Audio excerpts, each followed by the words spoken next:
In this video, we will talk about stop loss strategy na magagamit ng kahit sino mang trader, newbie man or matagal na, siguradong makakakuha ng bagong kaalaman dito. I personally use some of the stop loss strategy na i-discuss natin. Yung iba hindi, pero pwedeng mag-work sa inyo kasi magkakaiba naman tayo ng approach sa market. At kung interesado kayo sa ganitong mga content, token reviews, crypto news, anything related to crypto, make sure to subscribe and hit the notification bell. Ang stop loss, isa siyang fundamental concept in trading na ginagamit in any volatile market like cryptocurrency, stocks, and forex.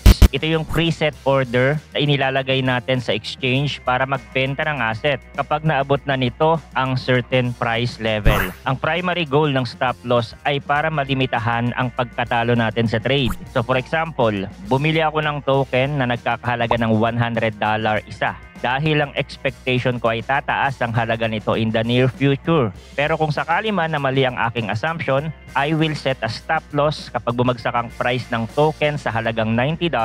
So instead na masimot yung $100 ko, in that particular trade, 10% lang nun ang mawawala. May matitira pa. At bakit naman importante ang stop loss sa trading? Dahil malaki ang ginagampanan nito sa ating risk management. Nagsisilbi siyang safety net natin para maiwasan yung excessive losses in the event of unfavorable market movements. Kasi kung wala tayong stop loss, tendency we might hold our losing position too long at umasa na baka bumaliktad pa ang pangyayari at manalo pa. Nagbabaka sakali tayo, pero in reality, hindi naman talaga mangyayari. So nakakatulong ang stop loss to limit losses. Nare-reduce din ito yung pagiging emotional natin sa trading at nag-aalaw naman din para magkaroon tayo ng better planning. Kasi bago pa tayo pumasok sa trade, meron na tayong expectation kung saang price level tayo posibleng matalo. At magbibigay sa atin yun ng realistic expectation na kapag natalo tayo, hindi na natin masyadong dadamdamin kasi alam na natin na it's always a possibility. So ang una sa mga proven technique sa paggamit ng stop loss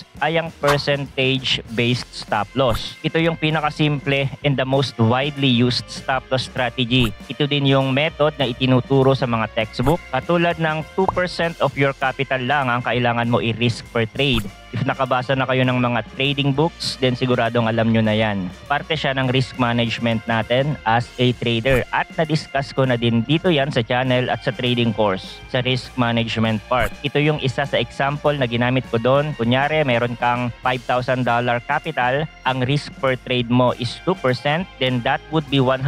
Ito yung halaga na kaya mong ipatalo sa isang particular na trade. At kung makaranas ka man ng sunod-sunod na talo, bago pa mangyari yon, may idea ka na sa status ng capital mo and you can adjust accordingly. Pangalawa, yung moving average stop loss. So personally, I don't use this method, pero merong mga ibang trader na mas komportable gamitin ito at baka ganun din kayo. So normally, ang ginagawa ng mga trader dito, gumagamit sila ng 50 or 200 moving average. Of course, depende yan sa trader's preference kasi nagsisilbi nga itong dynamic support and resistance. So bibigyan ko kayo ng example sa 1 hour time frame ni BTC with 50 moving average. Let's say we are a trend trader, napansin natin umaangat na yung price at yung moving average nakatutok na pataas yung position. Since we are using the moving average as a dynamic support and resistance, sabihin natin pumasok tayo sa trade dito. Ang stop loss level natin ay sa ilalim ng moving average. Kasi nga naniniwala tayo na magsisilbi itong support. Kung babalik man dyan ang price ay magbabounce ito.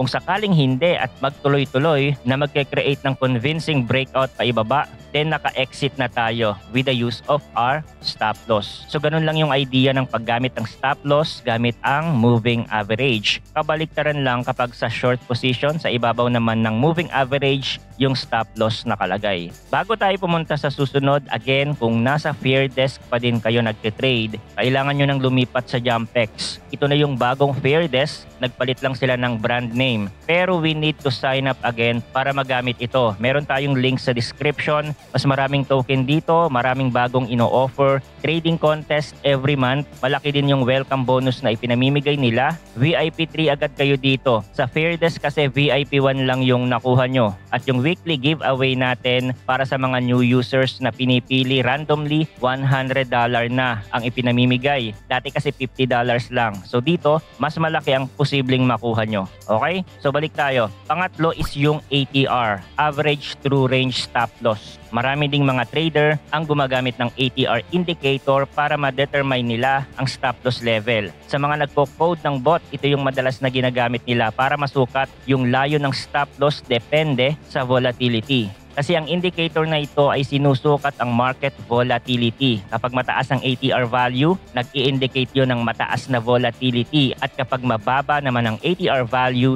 it means mababa ang volatility ng asset. So nagiging flexible yung stop loss level kapag ginagamit itong ATR. Bibigyan ko kayo ng example dito kay Solana, 1 hour time frame. Ito yung ATR. Kung mapapansin nyo, bumagsak yung price, mataas ang volatility kaya nag-spike yung ATR niya. So ang average range ni Solana dito ay $6 during this market volatility sa spike na ito.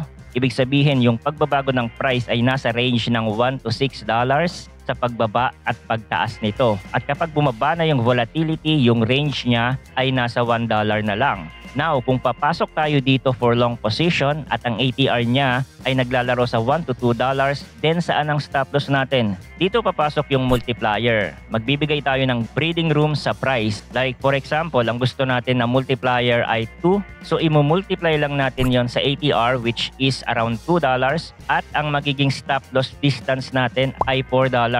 So kung pumasok tayo sa market price na 141, ang magiging stop loss natin ay sa 137.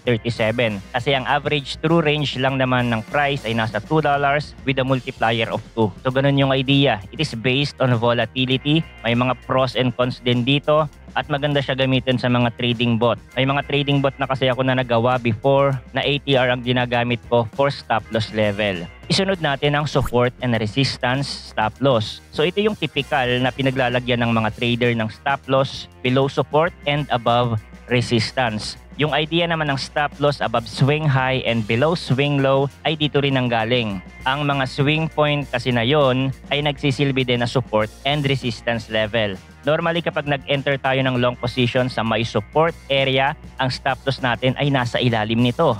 Kabaliktaran naman kapag sa may resistance area tayo nag-sell, ang stop loss natin ay nasa ibabaw ng resistance. So bibigyan ko kayo ng example. Sabihin natin nag-enter tayo ng short dito sa bearish order block. Solana pa rin itong ginagamit natin as an example. 1 hour time frame. Merong head and shoulder formation and market sentiment shift. So confirm yung bearish bias natin. At inaantay lang natin na mag-retrace yung price pabalik sa bearish order block. So bago pa makabalik ang price dyan, we already know na dito above the swing high yung stop loss natin. At kung medyo conservative tayo at takot masundot ng whipsaw, then dito tayo maglalagay sa pinakataas. Sa unang balik na reject yung price, umangat pa ulit pero hindi na nakaabot pa sa swing high, sign of weakness, kaya nagtuloy-tuloy na yung pagbaba niya.